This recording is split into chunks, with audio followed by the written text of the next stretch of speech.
For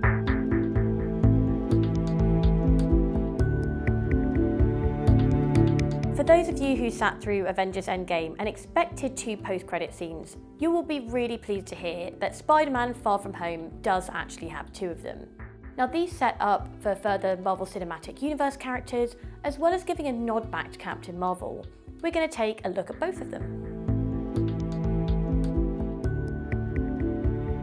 And yes, spoilers are ahead. In the first post-credit scene, Peter as Spider-Man and MJ are now dating. She knows his identity, but it is still a wider secret. The pair swing into New York West 33rd Street and 8th Avenue. A breaking news sting hits a screen above New York Penn Station. Mysterio, played by Jake Gyllenhaal, was killed in the final battle, but is seen giving a manipulated, pre-recorded message that a drone strike on Tower Bridge was Spider-Man's fault, and that Peter Parker is Spider-Man. The screen then cuts to J. Jonah Jameson and the Daily Bugle repeating this expose. Fans of the Sam Raimi-era Spider-Man franchise will be pleased that J.K. Simmons returns as J. Jonah Jameson. He also appeared as a character in Avengers Assemble, Ultimate Spider-Man and other titles. So the most vital thing that we can take away from this expose is that either for future Spidey installments, Peter won't be living his double life, or they'll have to explain this incident away as a lie. It also showcases the power of the media to manipulate the superhero image in a post-Endgame MCU. It's also rather prescient in the era of fake news.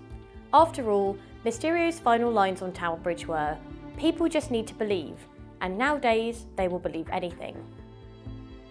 We previously sat through the whole Spidey is the bad guy scenario in the Sam Raimi trilogy, so is the franchise really going to set this up again?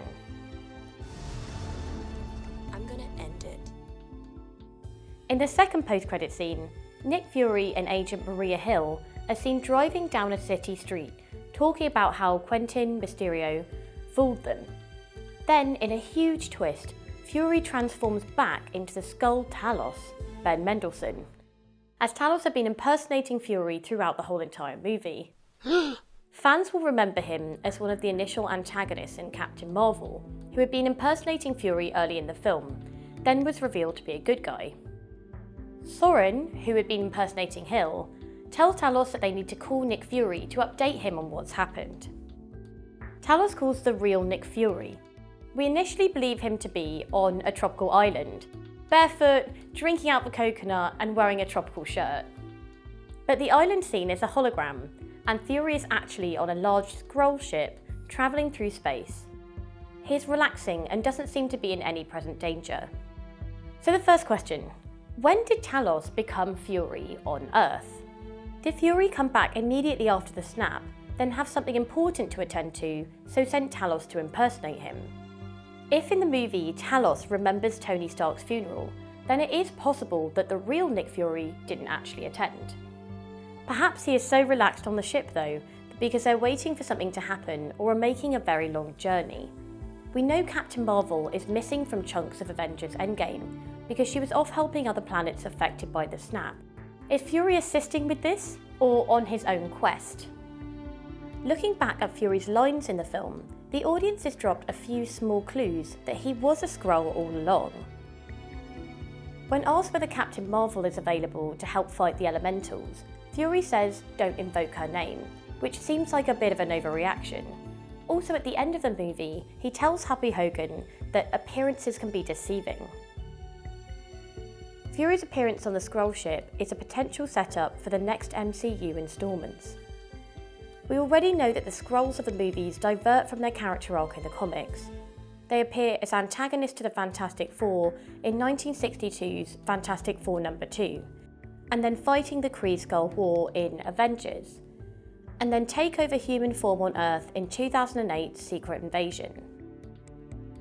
And at the end of Captain Marvel, they're portrayed as peaceful refugees that are aligned to Captain Marvel and follow her through the universe. We've also had a brief crossover into Guardians before. In 2014's Guardians of the Galaxy, during Stan Lee's cameo, Rocket is scanning members of the public from a long range. The equipment shows Skrull writing up on the screen. so the characters from Guardians might have had some familiarity with the Skrulls before. Disney has 8 untitled Marvel movies slated through 2022, so it's possible that Fury's journey will overlap. The next logical fit for Fury and the Skrulls off-world might be the reportedly cosmic setting of Guardians of the Galaxy 3 or Captain Marvel 2.